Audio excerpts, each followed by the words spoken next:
Last week, I got to visit Charlotte, North Carolina, and go to Carowinds. This is one of the better Cedar Fair parks and is a lot of fun to go to. I highly recommend going out here. This park has a pretty good coaster lineup. Not the best, but it is pretty fun. So today, I'm going to be ranking the top 10 coasters at Carowinds. But unfortunately, there are 4 coasters that were just too bad that I didn't like to make the top 10. At number 14, we have the Carolina Cyclone. This is a pretty awful roller coaster. I only give it some points for being scenic and intense. It's pretty bad, and it's really rough.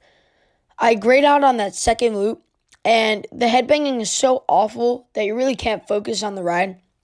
It's also got a very boring layout. It's really just 2 loops, 2 corkscrews, and the coaster's over. I think it's a pretty bad ride, and I would only do it for the credit. At number 13, we have Nighthawk. This is one of only 3 Vekoma Flying Dutchmans made, and this is really a terrible coaster. I've ridden Batwing at Six Flags America, and I think that one's a lot better. I found that coaster to be very smooth. This one I found to be really jerky and uncomfortable. It also feels like you're laying on your back more than you're flying. It kind of takes away the flying experience. I would definitely stick to either Batwing or a B&M flying coaster. Unfortunately, this coaster is pretty rough. It's really jerky, and these 2 corkscrews are definitely the worst part of the coaster. I would only do this coaster for the credit, too. At number 12, we have Kitty Hawk. I was actually surprised how terrible this coaster was. This is supposed to be a kid's coaster, and this is so awful. You bang your head so much on this roller coaster. It is one of the worst kiddie coasters I think I've ever ridden. If you even consider it a kiddie coaster. It's so bad. This coaster can really use lap bars. It is so awful. I just did this coaster for the credit too and got it over with. This is a really terrible ride, and I would only do this for credits. At number 11, we have Wilderness Run. This is an E&F Miller kiddie coaster, and I have to say, I was actually surprised how well this coaster actually holds up. It's pretty old, and it actually gives you some pretty good airtime.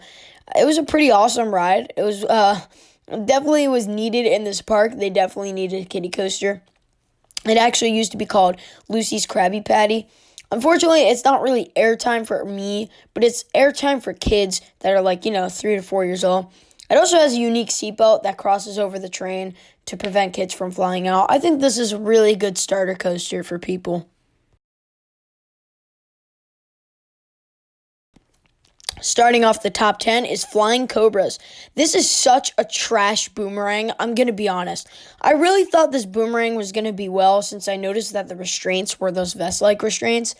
But I was really sad when I found out this boomerang was trash. Unfortunately, the Cobra roll is very painful. The loop isn't too bad, but doing it backwards is just terrible. This coaster really isn't good. I get it was a relocated boomerang from Geauga Lake, however you say that, I'm sorry. But this coaster's really not good, and I would just do this for credits. At number 9, we have the Carolina Gold Rusher. I actually was pretty surprised at this mine train. This was pretty intense. It was also a lot of fun. I would definitely rank this as one of my best mine trains. It was a pretty good ride. It was pretty intense, and it was a nice family coaster. It was a little bumpy because it is a very old coaster, but I did actually like it.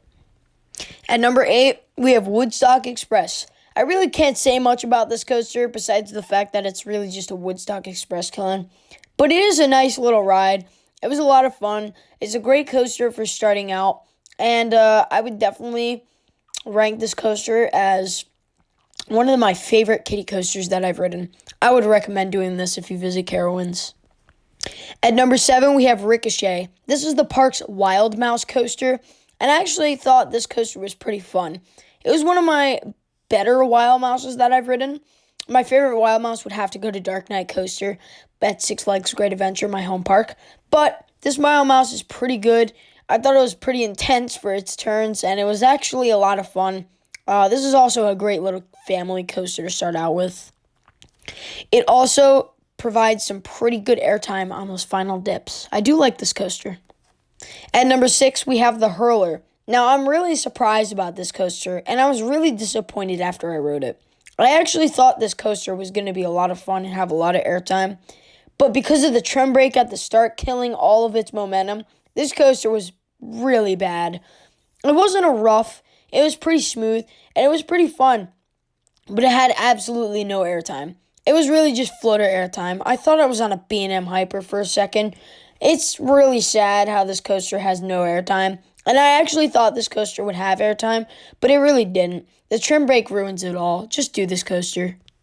I think this is the most unpopular opinion I think I've ever had on a roller coaster. At number 5, we have Vortex, a stand-up coaster, one of its first kind. You know, this coaster, I went into this thinking this was a trash ride, and I gotta say, after I rode this coaster, it was actually a lot of fun. The corkscrew was really the only moment that caused some headbanging, but other than that, this coaster was pretty good. I've only ridden 2 stand-up coasters, obviously Green Lantern at Six Flags Great Adventure. I think that is a better coaster. But you know, Vortex was still a pretty good coaster, and I went out of this coaster actually surprised. At number 4, we have Carowinds new for 2019, Copperhead Strike. I have to say, I will be doing a full review for this coaster, but this coaster was actually pretty good. The only thing I didn't really like about it is the restraints, how they staple you on literally everything. But the coaster was pretty good. It provides awesome hang time. The only problem is that launch. I think that launch is kind of boring and, you know, it's really lame. But the coaster is really good, provides awesome hang time. I love how it's lap bar only. Provides awesome ejector airtime too. I think Mock Rides really did a good job with this coaster. I think it's exactly what Carowinds needed, and I think they did a pretty good job with it. It also has awesome speed. I think this is going to be a shocker. Number 3, we have Intimidator, a B&M hypercoaster. This is actually the original POV. Now, I gotta say, after going into this coaster, I really do see why they call it the Intimidator. These trim brakes, they just slow down this coaster every single time, and it's really sad.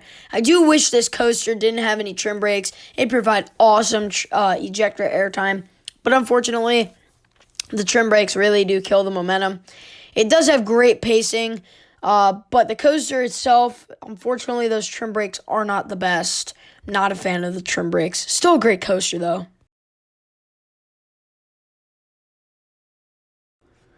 At number 2, we have Afterburn, the park's B&M inverted coaster. And I have to say, this coaster, man, this thing is truly insane. This is one of my favorite favorite coasters, and is also my favorite inverted coaster. The batwing on this thing is so intense, and the freaking speed, it just never loses its speed. This coaster is great. It is highly recommended. The only part that I found some headbanging on was that corkscrew. But that really just, the momentum and stuff on this coaster made it up. This is awesome. And surprise, surprise, I wonder what number 1 was going to be. I think we all knew this. This is Fury 325. This is one of my favorite coasters that I've ever ridden. What an amazing coaster. I think this thing is awesome. I think it provides awesome ejector. Back row night ride on this thing is definitely the way to go. The tunnel dive is awesome. Its twist and shout is awesome. The airtime is great. The lap bars, I love how they only have lap bars. I love those B&M restraints. This coaster is amazing. I highly recommend going out there just to ride this. This freaking coaster makes the trip out to Carowinds alone worth it. I drove 12 hours to ride this thing, and it paid off. This was a great coaster. I marathoned it 6 times in a row at night. One of my favorite coasters. Second favorite coaster to be exact. It is one of the coolest coasters ever, and it is one of the fastest coasters ever. It's just everything you want. I'll have a review for this coaster, but I highly recommend getting out to Carowinds to riding this coaster. So thank you guys for watching, and I'll see you guys in the next video.